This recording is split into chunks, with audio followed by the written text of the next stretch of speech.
వృషభ రాశి.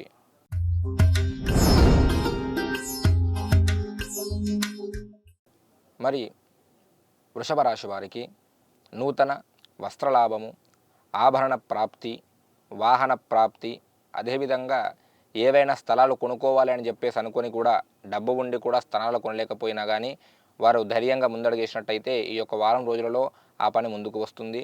అదేవిధంగా కొద్దిపాటిగా కలత్ర సమస్యలు, దాంతోపాటుగా కొద్దిపాటి ఆరోగ్య సమస్యలు, సంతానముతో కొన్ని ఇబ్బందులు పడడము, భేదాభిప్రాయాలు భార్యాభర్తల మధ్య భేదాభిప్రాయాలు వచ్చి కొద్దిపాటిగా ఇంట్లో మనశ్శాంతి లోపించడము, గొడవలు జరగడము, అదేవిధంగా ఎవరైతే ఉద్యోగం చేసేవాళ్ళు ఉన్నారో, వ్యాపారం చేసేవారు ఉన్నారో వారికి కొద్దిపాటిగా అనుకున్న విధంగా అనుకున్నంత కాకున్నా కానీ కొద్దిపాటిగా లాభాలు, కొద్దిపాటిగా నష్టాలను చూసే అవకాశం కనబడతా ఉంది.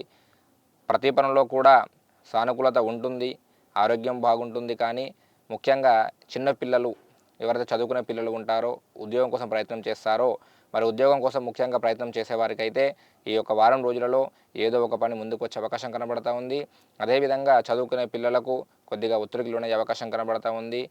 మరి ఈ యొక్క వృషభ రాశి వారు అనుకున్న విధంగా ముందుకు వెళ్ళాలి అని అనుకుంటే మనకు కొన్ని నల్ల నువ్వులు తీసుకువెళ్ళి శనీశ్వర స్వామికి అభిషేకం చేయడం కానివ్వండి, అదేవిధంగా కొద్దిపాటి గోధుమలు దానంగా ఇవ్వడం కానివ్వండి, ఎక్కడైనా గోశాలకు వెళ్ళి అక్కడ ఉన్న ఆవులకు ఏదైనా ధాన్యాన్ని దానంగా సమర్పించడము చేసినట్టయితే వారికి మంచి ఫలితాలు వస్తాయి.